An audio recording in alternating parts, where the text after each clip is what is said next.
Hey everybody, it's Casual Boops coming at you with another video, and today we're going to cover my favorite tier 10 tank in the game, the Super Conqueror, which, you know, up until very recently, up until the Chieftain, or I guess it's been a couple of years now, time flies, but before the Chieftain was released, the Super Conqueror was, I would say, arguably one of the more, broken, maybe? I don't know. Oh, the strong, we'll call it strong tanks at tier 10 in the game. People were crying, you know, talking all the time about how overpowered it was and how strong it was, you know, and I'll go into why here pretty quickly, but now it's kind of lost a little bit of its luster because there are other better tanks, are arguably better tanks like the Chieftain out there, but I still think it's one of the best tanks at tier 10, and it's one of my favorites. And anyway, so we're going to feature it today, and just really quickly, I'll just run down kind of a really brief overview of the line.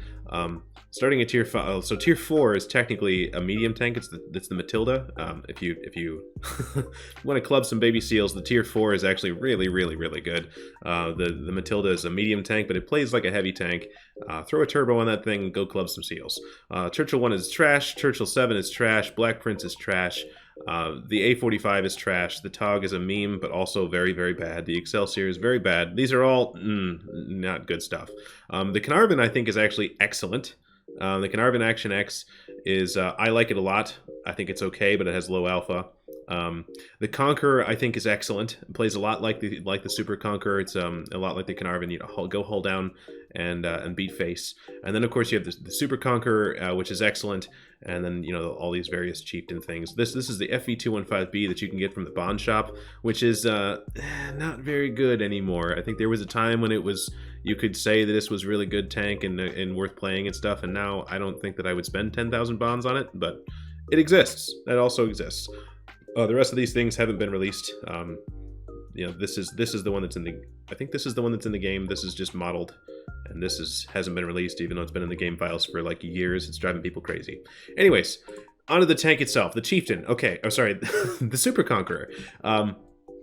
The tank is excellent. What's excellent about it? The DPM is excellent. It's very good, and the aiming stat, I'll say that the penetration is just like, okay, it's good, it's fine, right? And then the premium penetration of 326 is also like fine. It's not like, there are lots of tanks that have better penetration than this, but the thing that really sets it apart is that you have acceptable penetration combined with good DPM and excellent gun stats. So the penetration doesn't need to be quite so good because you can put the shots more where you want them, right? Whereas like an E4, a T110 E4 has much better penetration, but the gun is way derpier. So you kind of need that penetration because you can't put the shots exactly in the weak spot where you want them to, if that makes any sense. So yeah, so the gun is very good. 400 damage is okay. You know, that's the one thing, like you get the DPM, but you don't hit as hard as a lot of tanks at tier 10. A lot of them hitting for 440 or 490, or, you know, TDs are hitting for 650, 700, 1,000, 1,800 if you're a stupid shit barn. But 400 is a little bit on the lower side, but it gets the job done. Let's see, other things to talk about here. 10 degrees of gun depression is excellent. Let me see here. 400 meters of base view range is excellent.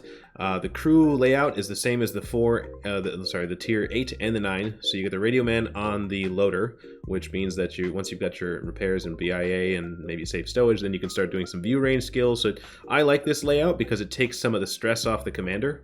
You can still get good view range out of this thing without having like a 6-skill commander. So this is kind of nice.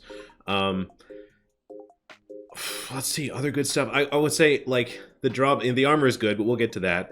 The big drawback here is that the speed, right? The top speed is 34.3, I guess. I've just seen it be 34.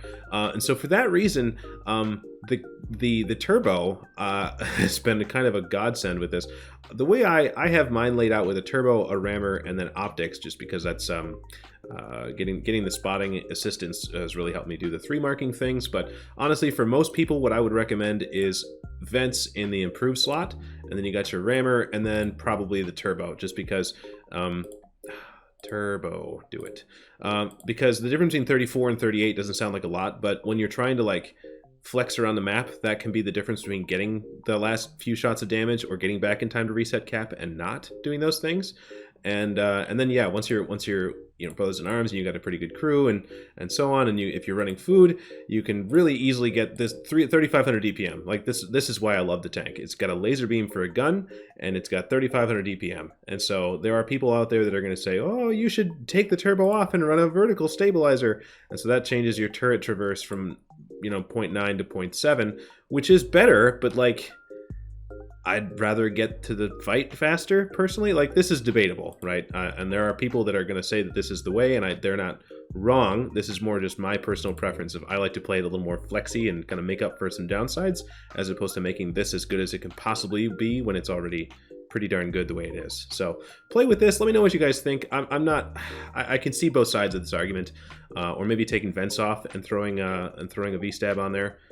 Yeah, maybe that's the best of both worlds, but this is why I love Equipment 2.0, is that we can have these discussions and stuff. And so with the 400 meters of base view range, you can get, if you have crew skills that are not hard to get, you can still get way above 445. Maybe I should take the optics off. I guess we don't need that to get over 445. But anyways, so it's a really comfy tank, and it's not hard to get this thing to behave stat-wise, right? Armor-wise, the thing is a monster. Like, here's what you do. You, it does a little bit of everything, to be honest. You can side scrape. You can, pick a corner and do the side scraping things. And this is what you see. Like, it's this. You got a weak spot. That's this cupola, but it's all roundy, right? It's all this roundy bits. So if somebody's got APCR, this is it shooting itself with APCR. So like, it can side scrape really well.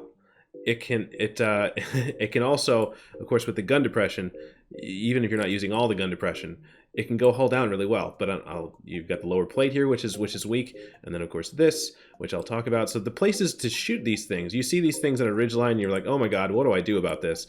Okay, so if you have a really high penetration gun, you can shoot just below. It's called the turret ring here is a little bit weaker. If you see these in tournaments, I've 1v1'd Super Conquerors in my own Super Conqueror, and you just face hug, get right up in there and shoot right below the gun in the turret ring. That'll go through when you tap 2. Or if you have a really high penetration gun, you could just shoot it right through the mantlet. That's kind of frustrating when that happens. But if the mantlet, bit kind of flattens out like this, you can shoot it at this angle and you will go in. Or if you shoot to the sides of the little heat shields, that can go in. If you have heat, this angly bit doesn't matter anymore, so you can shoot the cupola. Let me just let's see, pick a tank that has a heat round. Save. Okay, so shooting the heat rounds, this, if you can hit this little spot, becomes a lot more attractive. So this isn't a huge target, but yeah, you can see that, and if the player's not using gun depression, they are. Then again, you can go for this spot here, which you just shoot it right at the gun. But yeah, the armor in this thing is pretty solid, is what I'm trying to get at here. And but also it also has these these riot shields, the heat shields. But the rest of the armor behind this stuff is kind of not that strong. And so why this comes into play is if artillery hits you.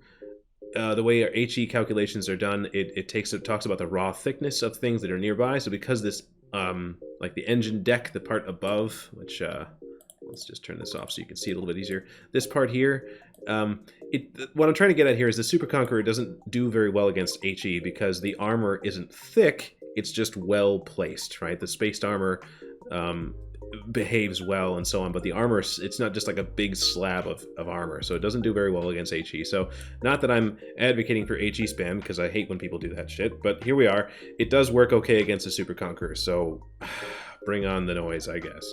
But yeah, that's basically the armor layout, and that's how to take it down. It does have this little fighting compartment thing, but that's hard to hit. That's not really, I wouldn't go for that. Honestly, if they're side scraping, you just try to aim for the cupola, right? Because they'll be doing one of these things and they'll back up. And there'll be a point where you have an option to shoot this or inside the track here. So anyways, without further ado, we'll get into the gameplay. All right, so now we're gonna watching Armor Piercing Reroll play his Super Conqueror on, what is this, Himmelsdorf, with, and it's an encounter game, which is why the cap is over on Echo 3, Echo 2. And Armor Piercing Reroll is going to take his Super Conqueror to the hill, and you're seeing kind of some of the downsides here. I think I can hear the turbo. I'm pretty sure that Armor Piercing Reroll, I'm just going to call him Reroll. I'm pretty sure the Reroll is using a turbo on his Super Conqueror, and it doesn't really help that much up a hill. But you'll notice later on, you do notice the improved speed. But this is the drawback, right? Is that, you know, armor reroll is not using food, and it's not the fastest thing up the hill, so it is what it is. But we've got tier 9s in the game, and it's also tier 10s, but only one artillery, and it's Himmelsdorf. I mean, artillery wouldn't really come into play anyways, but it's kind of just, we're going to start the game off slogging up the hill a little bit, and you can see kind of where things are deploying, and look, the arty's out of the game anyways, so that's good. I always like to see that. So our reroll is staying below the hill here, trying not to allow the enemies to see his side, right? Let's see if we can get a shot in, and no. But you can see, you know, because reroll was using his gun depression, the turret armor holds up, and that's what I like about the Super Conk. It's one of those things where if you're, as long as you're wiggling just a little bit, making people work for it, keeping that weak spot moving, the armor is really, really reliable in the turret. So you can kind of just sit and you can afford to aim your shots in, and not worry about getting tagged too much in that, you know, in your coupon. Unlike things like a Type 61, where the weak spot is huge, and so you can't really sit still, or someone's going to tag it for sure. So I don't necessarily like going to the hill like reroll is right now, because if you push down, if you were to go across underneath right now and try to brawl with that M103, he would get shot by the Type 61 that's down there at Delta 3, right? There's all these little firing lanes, and so that was a sick handbrake turn by the T-54 lightweight, and he takes a hit for it anyways.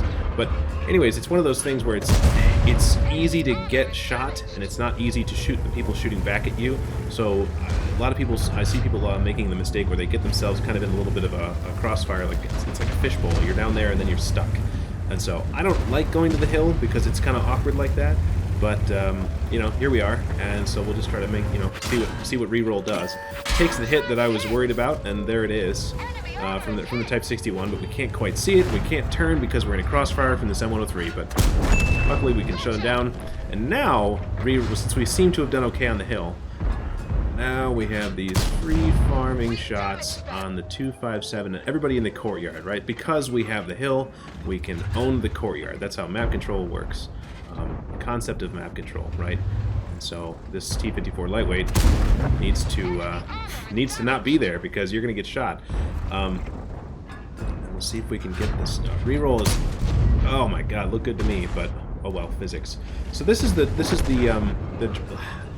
I guess one of the hard parts about this game. You have a good position on the hill. You can see lots of the map. You can shoot lots of things. How long do you stay here? Because I see this a lot of maps like this and like Tundra, where people will get to the hill, they'll win the hill, and then they'll stay on the hill, and then they'll lose the game. So there's definitely a time and a place for being on the hill and taking shots, and then also getting off the hill and influencing the game. And that shot looked pretty good because I didn't see the shell explode into the ground, which means it must have hit that tank. We don't know whether it went in or not, but it definitely hit something. So that's something you can blind fire, and oh, the Type 61 comes up on less hit points, so I think that must have gone in. But you can blind fire things, bushes and tanks and stuff, and if they're not spotted, it won't show up as a hit. But if the shell doesn't explode, that means you are hitting something. So you should definitely shoot that bush again or whatever it is. So now we're seeing the turbo come into action. We're coming down the hill, and so reroll is able to do like 48. This is cooking in a Super Conqueror. This is not what this tank normally does. But also, I think that they are just barely getting down off the hill fast enough here because, I mean, it's hard to capture the base in encounter. It takes so long. So luckily, they think they'll be okay. But like, they've almost overstayed their welcome, right? Like I was saying, if you stay on the hill for too long, then all of a sudden there's only so many things you can shoot, and you end up spending your time looking for shots, and then the game gets won or lost around you. Like, at a certain point, you need to put your hit points and your tank in the game to influence the battle, right? So that's what we're doing now, though. We're getting there, and we still have a minute to get there to the cap. So I'm pretty confident that we're going to get there in time. But there's not a lot of time to mess around, and if they would have stayed on the hill any longer, we might have lost the game because of it. So we're still down 2 tanks, and we squeeze. I probably will let that one fly because we have 40 seconds to get the cap reset. But reroll definitely wanted to make sure that he could get here in time to shut this down. And I think it was a good call to shoot the T-49 because that was the easy pen, right? You had the side of a T-50, but the easy pen was going to be on the T-49, so go for that one. And now you can see reroll is using, well, so the ammo rack of the Super Conqueror is right behind the lower plate. So if somebody shoots you in the lower plate, you are probably going to get ammo rack, which is annoying, but it is what it is, right? That's one of the ways that the Super Conk got balanced, is that the ammo rack is like taped to the outside, it felt like. But you can use the gun depression, right? Reroll was able to use that rubble pile to stay hull down for the most part. And so okay, so now we got a 907 and an E4 and us against 2 healthy other tanks. So what do you do, right? Well, you can talk about, you can see the chat here. We'll get on the cap and we'll force them to come to us. That's what's planned, cap pressure, right? I don't think that the plan is to actually capture the base, because there's no way that those guys are going to let that happen. But at least this way we can make them come to us in a way that hopefully is, you know, we're prepared for. And that's the whole point. That's the, you know, putting cap pressure out. And we'll just see, put yourself in a position where you can see them coming, and then you get them in a crossfire, and then they, oh, okay, so there's the V4. So you try to get them in a crossfire, so that way when they have to come and reset the cap, you can capitalize on that and shoot them and win the game. So we're presumably reroll is going to go and take out the V4 here, and oh, there's a CS59. He lets one rip, and just before the CS59 is about to shoot, you can see reroll angles the hull, turns a little bit, just because you can mess up people's shots that way. Use the speed of the CS59 against him by ramming. Wow, 600 damage that way. That's pretty incredible. Turbo for the win, I suppose, right? So, anyways, we still have a V4 that's pretty healthy, 1,200 hit points. Somehow our E4 died. I don't know how that happens, but this is not necessarily one. You know, this V4, if he plays it right, could definitely win this game. So we'll just wait. We're trying to. The 907 is going to go around, which I'm not sure is the best idea, but we'll just see what happens. And trying to look for the... Oh, there's the V4, and... Okay. I think, you know, if that 907 would have checked that corner before just going out, probably would still be alive right now, but, oh well. And I think he makes... Reroll makes the right choice here. So the V4 looked like he was going around the horn. And so rather than try to chase him, he tries to head him off this way so you can keep your front toward the enemy. And... he whips the shot, and so we're trying to... This is one of the things I like about the V4, is that the armor is good enough.